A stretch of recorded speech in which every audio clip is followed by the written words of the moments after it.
எக்காரணமாக வந்து பார்த்தீங்கன்னா மிகப்பெரிய மனச்சோர்வுல பாதிக்கப்பட்டு எனக்கு இருந்து மீள்றதுக்கு வழி தெரியல. என்ன பண்றதுன்னு தெரியல. என்னோட இலக்கு என்னன்னு தெரியல. இந்த மாதிரி ஒரு சூழ்நிலை நின்றுட்டு இருக்கேன். அவ்வளவுதான். அதான் நீங்க வந்து அது ஒரு ஒரு ஒரு நல்ல தருணத்துல அது ஒரு நல்ல ஒரு சூழலை நிச்சயமா உருவாக்கும். உங்களுக்கு வந்து அதோடைய கஷ்டம், அதோடைய இம்பாக்டை வந்து நீங்க அதை பாக்குறீங்க. அதுலேருந்து வெளியில வர முடியலன்னு நினைக்கிறீங்க. ஆனா அதுதான் நீங்க வாழ்க்கையில மறக்க முடியாதது. என்ன மாதிரி ஒருத்தரை சந்திக்கிறதுக்கு அதுதான் காரணமா இருந்திருக்கு. ஒருவேளை அந்த கண்ணீரோ அந்த மாதிரி வரலன்னா என்ன நீங்க இந்த இடத்துல பார்த்துருக்க முடியாது. நல்லா ஞாபகம் வச்சுக்கோங்க, இந்த இடம் ரொம்ப முக்கியமான பேக்ரவுண்டு. நானும் ரொம்ப முக்கியமான ஒரு சூழலுக்குள்ள இருக்கிறேன். இந்த ரெண்டையும் ஒரே நேரத்துக்குள்ள ஒருத்தர் ராஜாவா பார்க்கல, ஒரு சாதாரண வழிபோக்கனா ஒரு பிச்சைக்காரன் மாதிரி நீங்க நாளைக்கு இந்த அடுத்த 1 மணி நேரம் நம்ம லைஃப் என்னன்னு தெரியாத போது நீங்க யாரையோ ஒரு பெரிய ராஜாவை பார்க்கல, ஆனா உண்மையான ஒரு அலைவரிசையை பார்த்துருக்கீங்க. அது லைஃப்ல எவ்வளவு பெரிய முக்கியமான வடிவம்னு பார்த்து. அப்ப வாழ்க்கையில நல்லா ஞாபகம் வச்சுக்கோங்க, நம்ம கிட்ட வறுமை இருக்கும்போது இறைவனே கண்ணுக்கு முன்னாடி நின்னாலும் நம்ம வறுமையில இறைவனை தொலைச்சிருவோங்கிறாங்க. இது உண்மைங்க. அப்ப வாழ்க்கையில வறுமை வர்றதே எதுக்கு வர்றதுன்னா இறைவன் வரப்போறாருன்னா தான் வறுமையே வருமா. ஆனா ஏழை வீட்டுல எல்லா வீட்லயும் பாருங்க, வறுமை இறைவன் வந்துருவான், ஆனா இறைவனை தொலைச்சிருவாங்க. நீங்க எல்லார் வீட்லயும் பாருங்க, வறுமையா இருக்கிற எல்லா வீட்டுக்குள்ளேயும் எவனோ ஒரு குரு வருவான், ஆனா அவனை தொலைச்சிருவாங்க. அப்ப லைஃப்ல அவர் வர்றது எதுக்குன்னா அது ஒரு அற்புதமான ஒரு தருணத்தை அதை உருவாக்குவாங்க. அதனாலதான் நம்ம பண்டைய கால வரலாறுகள்ல நீங்க மறக்க முடியாம பாருங்க, ஒரு இறை சக்தி ஒண்ணு இங்க இந்த பூமியில ஒரு பெரிய செயல் செய்ய போகுதுன்னா ஒரு அதிசயமா சில நிகழ்வுகள் நடக்கும், அதே மாதிரி சில அழிவுகளும் நடக்கும். 2 விதமான பேக்ரவுண்டு வந்து நடக்கும். அந்த மாதிரிதான் நம்ம வாழ்க்கையில வெறும் நம்மளை கஷ்டப்படுத்துறது இந்த பிரபஞ்சத்தோட நோக்கம் கிடையாது. ஒரு தனி மனிதனுடைய உடலை துன்பப்படுத்தி அவனுக்கு நோயை கொடுத்து அவனுடைய வாழ்க்கையை சீரழித்து அவனுக்கிட்ட இருக்கிற வேலையை பிடுங்கி அதுல பிரபஞ்சத்துக்கு ஏதாவது ஆனந்தம் கிடைக்க போதா? அது இல்லை. அப்ப ஒருத்தருடைய வேலை பறி போறதுக்கு, ஒருத்தருக்குள்ள நோய் வர்றதுக்கு, ஒருத்தருக்குள்ள கண்ணீர் வர்றதுக்கு நிச்சயமா தீர்க்கமாக பெரிய காரணம் இருக்கு. பெரிய காரணம் இருக்கு. இல்லைன்னா அது இல்லைன்னா நீங்க இந்த மாதிரி ஒரு சூழல்ல வந்து என்கிட்ட வந்து நின்றுக்க முடியாது. அப்ப இது வந்து உங்களை ஒரு விஷயத்துல வேற ஒரு தருணத்தை அது மாத்துங்கிறது தான் நான் சொல்றது. நீங்க எப்படியோ நான் உங்களை மாத்தலைன்னாலும் பரவாயில்ல, இன்னைக்கு நீங்க அழுவீங்க, நாளைக்கும் அழுவீங்க, ஒரு 10 நாள் கழிச்சு யாரோ உங்க நண்பர்களோ யாரோ உங்களுக்கு உதவுவாங்க, அப்புறம் அப்படியே கடந்து போயிட்டே இருப்பீங்க, அப்படியே போவீங்க. ஆனா ஒரு 20 ஆண்டுகள் கழிச்சு 30 ஆண்டுகள் கழிச்சு உங்க வாழ்க்கையில மறக்க முடியாத ஒரு பயங்கரமான ஒரு மேஜிக் ஒண்ணு நடக்கும். ஆனா உங்களால அதையும் உணர முடியாது. அது உங்களுடைய உழைப்பு, உங்களுடைய அதிர்ஷ்டம்ன்றீங்க.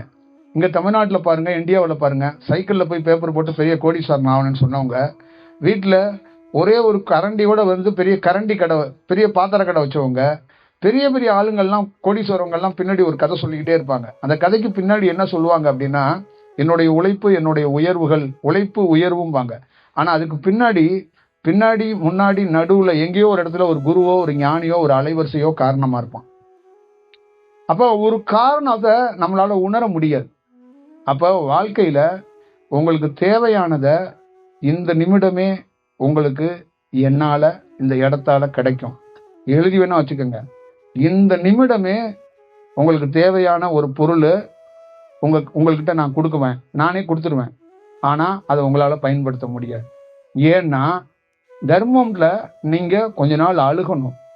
நீ அழுகு, ஆனா அழுகும்போது அது கௌரவமா அந்த அழுவை மாறும். ஏன் கௌரவமா மாறும்னா, ஒரு குரு உன்னை பார்த்து ஆசீர்வாதம் பண்ணிட்டான்.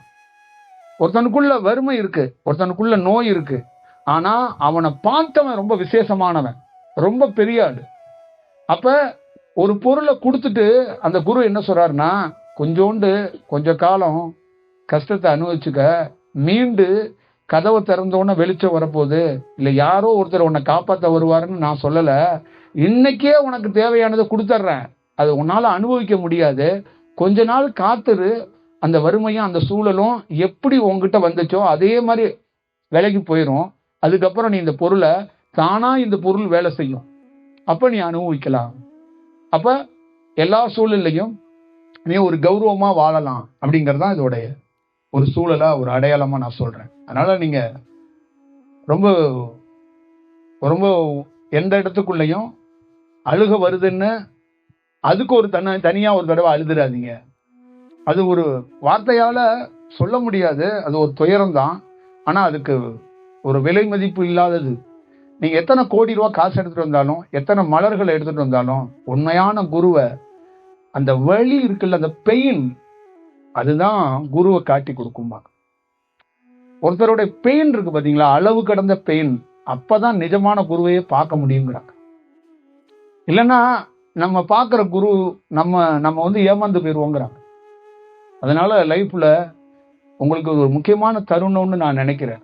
உங்களால் அந்த வறுமையை என்ஜாய் பண்ண முடியல, என்னால் என்ஜாய் பண்ண முடியுது. உங்களை நான் ஒரு கஷ்டமான ஆளாக நான் பார்க்கல, ஒரு நல்ல சூழல் அமைஞ்சிருக்கு அப்படின்னு தான் பார்க்குறேன். எத்தனையோ இடங்கள்ல அழியும் போது நிறைய பேர் வருத்தப்படுவாங்க, என்கிட்ட வந்து சொல்லுவாங்க, சுவாமி இது பூகம்பத்தில் அழியுது, இந்த இடம் அழிஞ்சிருச்சு, இந்த இடம் அழிய போகுதுங்கிறாங்களே, இத்தனை உயிர் செத்துட்டாங்களே அப்படின்னு சொல்லும்போது அப்போ எனக்குள்ள என்ன தோணும்னா, ஒரு இடம் அழியலை, ஒரு இடம் புதுப்பிக்கப்படுது, ஒரு இடம் பெருசாக உருவாக்கப்படுது. அப்போ ஒருத்தர் உடல் இருக்காரு, அவர் உயிரை விட்டுறாரு. அவர் ஏன் உயிரை விடுறாரு அப்படின்னா, அந்த உடல்லேருந்து அவரால் சாதிக்க முடியாது.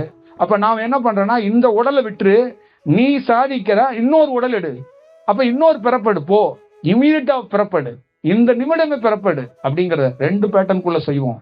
ஒன்று இமீடியட்டாக பிறப்பெடுக்க வைப்போம், இல்லைன்னா ஞானிகள் மாதிரியே அந்த இறந்த உயிரை ஒரு பெரிய ஒருத்தரோட நாங்கள் போய் அட்டாச் பண்ணி அவனையே அந்த இடத்துல சாதிக்க வைப்போம்.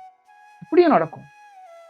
அப்போ வாழ்க்கைக்குள்ள எப்பயுமே இந்த மாதிரி ஒரு தருணத்தை எல்லாம் மறக்க முடியாத தருணமாக இருக்கும். அப்போ அழிவு இந்த மாதிரி விஷயம் எல்லாம் புதுப்பிக்கப்படுறதுன்னு அர்த்தம். அந்த புதுப்புகள் நடந்துக்கிட்டே இருக்கணும். இந்த உலகத்தில் புதுப்பிப்புகள் வரலைன்னா சரி வராது. அப்போ இந்த வறுமை, இந்த சூழல் என்னன்னா, உங்களை சிந்திக்க வைக்கிறதுக்கும், உங்களை நல்வழிப்படுத்துறதுக்கும், உங்களை மேன்மை அடையிறதுக்கு ஒரு வாய்ப்பை உருவாக்குது. நீங்கள் நல்லா ஞாபகம் வச்சுக்கோங்க, வறுமையில் இருக்கும்போது உலகத்தில் எவ்வளோ பெரிய சூழல் வந்தாலும் அந்த குரு, அந்த கடவுள் மேலே ஒரு ஒரு தன்னை அறியாமல் ஒரு பிடிச்சிக்குவீங்க, ரொம்ப ஸ்ட்ராங்காக பிடிப்பீங்க. ஆனால் காசு பணம் புகழ் இருந்தா திமிரா பிடிப்பீங்க, அலட்சியமாக பிடிப்பீங்க. அதுதான் விஷயம். நீங்கள் நல்லா எப்பயுமே ஞாபகம் வச்சுங்க. இப்போ தன்னறியாமல் அழுகிறீங்க, இதே நீங்கள் ஒரு ஆடி காரில் வந்தீங்கன்னா ஒரு ஸ்டைலாக கண்ணீர் வேணா விடுவீங்க, புரியுங்களா? இந்த மாதிரி உணர்ந்தெல்லாம் உங்கள் மனைவியோ உங்கள் குழந்தைய வேணா கண் கலங்குவாங்க, நீங்கள் அப்படி அழுக மாட்டீங்க. ஏன்னா ஒருத்தர் பார்க்கணும் அவ்வளோதான் அப்படிங்கிறது மட்டும்தான் உங்களுக்கு தோணுமே வந்து, நீங்கள் போய் அதை போய் ரொம்ப ஃபீல்லாம் பண்ண மாட்டீங்க, புரியுதுங்களா? அதுதான் விஷயம். நான் தமிழ்நாட்டில் சுற்றி வரேனே, நான் பார்க்குற எல்லாருமே ஏழைங்களை தான், அழுகுறவனங்களை தான் நான் அதிகமாக பார்க்குறேன். அப்போ அழுகுறவங்க ஏன் பார்க்குறேன் அப்படின்னா, அழுகுறவங்க அழுதா பரவாயில்ல, யாரையோ ஒரு குருவை நினச்சிக்கிட்டே அழுகுறாங்க. அப்போ நினச்சிக்கிட்டே அழுகும்போது அந்த வைப்ரேஷன் எங்களை வந்து பாதிக்குது. அப்போ நாங்கள் என்ன பண்ணுறோம், அந்த தெருமுனையில் போகும்போது அவங்கள பார்க்குறோம். அப்போ பாருங்க, அப்போ உயர்ந்த பணக்காரவங்க ரொம்ப ஒரு ஃபார்முலாவா ஒரு ஆயுத பூஜை, ஒரு சரஸ்வதி பூஜை, ஒரு ஒரு ஒரு பிரதோஷம், ஒரு அமாவாசை எல்லாம் ஒரு ட்ரெடிஷ்னல் மாதிரி கொண்டாடுற பணக்காரனை நாங்கள் போய் பார்க்கறது இல்லை. ஆனால் ஒரு ஏழைய அடிக்கடி பார்த்துக்கிட்டே இருக்கிறோம். ஒவ்வொரு வகுப்புலையும் நூற்றுக்கணக்கான வறுமையில் உள்ளவங்களை தான் நம்ம சந்திக்கிறோம். அதுக்கு சந்திக்கிறதுக்கு மெயின் காரணம் என்னன்னா, அவங்க அந்த அளவுக்கு இரவு பகல் பாராம அழுது இந்த பிரபஞ்சத்துக்கு அந்த மெசேஜை அனுப்பிச்சுக்கிட்டே இருக்கிறாங்க. நான் இருக்கிறேன், என்னை ஏன் பிறக்க வச்ச, எனக்கு ஏன் இந்த மாதிரி, நான் என்ன பாவம் பண்ணேன், எத்தனையோ பிறப்புகளில் நான் பாவம் பண்ணியிருக்கலாம், இந்த பிறப்புல நான் என்ன பண்ணேன், இந்த பிறப்புல நான் கரெக்டாக தானே இருந்தேன் அப்படின்னு அவங்க அந்த மெசேஜை அனுப்ப அப்போ அவர் என்ன பண்றாருன்னா, அவரு ரிஃப்ளெக்ஷன் அதுக்கு பண்றாரு, ஒரு இடத்துல அதுக்கு ரிப்ளை பண்றாரு. சரி, ஒருத்தர் அனுப்புறேன், ஏதோ ஒரு மாற்றத்தை நீ ஏற்படுத்திக்கிறதுக்கு வாய்ப்பை உருவாக்குற அப்படிங்கிறது தான் இதோடைய வடி. அதனால நாளைக்கு காலையில உங்க வாழ்க்கை மாறிடும். ஆனா ஒண்ணு மட்டும் ஞாபகம் வச்சுக்கோங்க, இது கொஞ்சம் இருக்கிறதுனால தான் நீங்க உங்களை உணர்றதுக்கு கொஞ்சம் வாய்ப்பு கிடைக்கும். அதனால என்னை பொறுத்தளவுக்கு ஒரு சின்ன விஷயம்தான், கொஞ்ச நாள் அழுவணும்னு இந்த இடத்துல வேண்டிக்கிட்டே போயிருங்க. சிரிக்கணும்னு நீங்க வேண்டிங்கன்னா திருப்பி என் வீட்டில் சொன்ன மாதிரி தான், எனக்கு ஒருத்தவங்க ஒரு பெண்ணா வாக்கப்பட்டு வந்தாங்கல்ல, அவங்கள்ட்ட சொல்றது தான், வாய்ப்பு கிடைச்சிருக்கும் போது அழுதுக, திருப்பி அழுகவே முடியாது. ஏன்னா ஒரு சோகம் கூட திருப்பி வரவே வராதுங்க. ஒரு ஞானி ரொம்ப மோசமானவங்க, சோகத்தை கூட எரிச்சு போடுவான், கண்ணீரை கூட எரிச்சு போடுவான், நோயை கூட எரிச்சு போடுவான். அப்ப நீயே கேட்டா கூட நோய் வராது. அப்ப வாழ்க்கையில உன்னால அழுக முடியாம போயிடும், அந்த மாதிரி ஒரு தருணமே வராம போயிடும். அப்ப அந்த மாதிரி நீங்க வாழ்க்கையில பார்த்துக்கங்க. ஏன்னா இந்த பிரபஞ்சங்கிறது அதோடைய அலைவரிசையில அது ஒண்ணு கொடுக்காது, அது ஒண்ணு செய்யாது. ஆனா செஞ்சா அது ஒரு அழியாத பொருளா இருக்கும். அப்படிதான் அது. இப்ப நீங்க பாக்குறீங்க, அதிகாரத்துல உள்ள உலகம் முழுக்க எத்தனையோ பேரை பாக்குறீங்க, அது ஒரு பொருளை கொடுத்துருச்சு, திருப்பி வாங்குதா பாத்தீங்களா? வாங்கவே வாங்காது.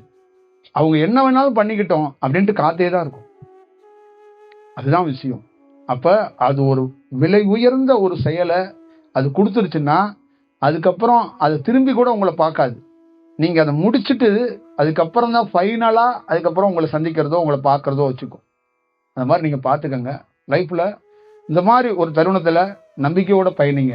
வெறும் நம்பிக்கை, குருட்டு நம்பிக்கை, வெறும் இந்த மாதிரி மூட நம்பிக்கை, அந்த மாதிரி நான் சொல்லலை. ரொம்ப உறுதியோட ஒரு பயணத்தை மேற்கொள்ளுங்க. ஒரு நல்ல சூழலை, நல்ல வடிவத்தை உருவாக்க முடியும்.